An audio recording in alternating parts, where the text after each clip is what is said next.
নমস্কার সবাইকে, ঝুমার ঘরকন্নাতে নতুন একটা পর্বে স্বাগত জানাই। তো দেখো, আমার আজকের রেসিপি শিম আলু আর মাছের পাতলা ঝোল। তো শিম শীতকালীন একটা সবজি। তো শীতকালে কিন্তু নানান রকম সবজি পাওয়া যায়, তোমরা অবশ্যই সকলে সেটা জানো। তো দেখো, শিমও তার মধ্যে। তো শিমের এরকম পাতলা ঝোল কিন্তু খেতে ভীষণ ভালো লাগে। তো চলো সেই রেসিপিটাই আজকে তোমাদের সঙ্গে শেয়ার করি। তো এখানে দেখো, আমি আলু আর শিম কেটে নিয়েছি, আর এখানে মাছগুলো ভাজতে বসিয়ে দিয়েছি। মাছগুলো ভেজে আমি কিন্তু তুলে নামিয়ে নিচ্ছি। আর ওই একই তেলের মধ্যে আমি যে আলুগুলো কেটে রেখেছিলাম, আলুগুলোও কিন্তু আমি দিয়ে দিলাম। দিয়ে কিন্তু আমি একটু নাড়াচাড়া করে নিয়েছি। আর এখানে দেখো, হাফ চামচ গোটা জিরে, হাফ চামচ গোটা ধনে কিন্তু আমি একটু শুকনো খোলায় ভেজে নামিয়ে নেব।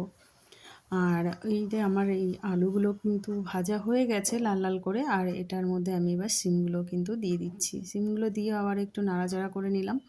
আর তার মধ্যে কিন্তু আমি দিয়ে দিচ্ছি আবারও একটু নুন আর হচ্ছে একটুখানি হলুদ দিয়ে আবারও একটু ভেজে নেব।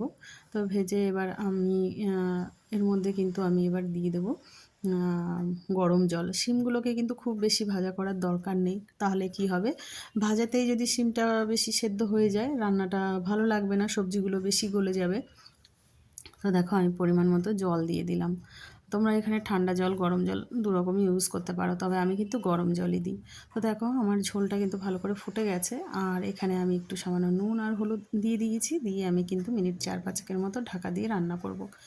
ঢাকা খুলে তার মধ্যে আমি মাছগুলো দিয়ে দিয়েছি। আর দেখো, দিয়ে দিচ্ছি কয়েকটা চেরা কাঁচা লঙ্কা।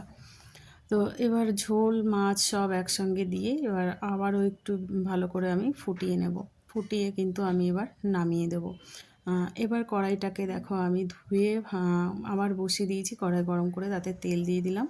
আর দিয়ে দিলাম শুকনো লঙ্কা, তেজপাতা আর গোটা জিরে ফোড়নে দিয়ে দিয়েছি। আর দেখো, একদমই অল্প হাফ চামচেরও কম আদা আর জিরে দিয়ে আমি বেটে নিচ্ছি। নিয়ে কিন্তু সেটা দিয়ে আমি এবার তরকারিটা ঢেলে দিলাম। দিয়ে খুব বেশি আর রান্না করব না, একটু আমি ফুটিয়ে নেব। তো দেখো, রান্না কিন্তু প্রায় আমার শেষের দিকে।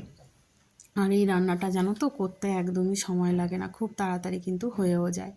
আর এই যে দেখো, এখানে আমার রান্না প্রায় শেষ। তো নামানোর আগে আমি ওই যে ভাজা মশলাটা করে রেখেছিলাম, সেটাই কিন্তু দিয়ে দিয়েছি। আর দিয়ে আর নামানোর আগে কিন্তু আমি একটু ধনেপাতা কুচি ওপর দিয়ে ছড়িয়ে দেবো। কারণ দেখো, এটা তোমরা নাও দিতে পারো, আমাদের ঘরে ধনেপাতাটা সবাই পছন্দ করে। আর দেখবে না, শীতকালে ধনেপাতাটার মধ্যে বেশ একটা আলাদা রকমই একটা গন্ধ, ভীষণ ভালো লাগে। তো এই যে দেখো, আমার কমপ্লিট রান্না। তো তোমাদের কেমন লাগলো অবশ্যই জানিও। আর তোমাদেরকে আমি অবশ্যই বলছি, এই রান্নাটা একবার ট্রাই করো। তো যারা আমার চ্যানেলটি দেখছো, সবাইকে অসংখ্য ধন্যবাদ। সবাই তোমরা ভালো থেকো। আর আমার চ্যানেলটিকে সাবস্ক্রাইব করে সবাই পাশে থেকো।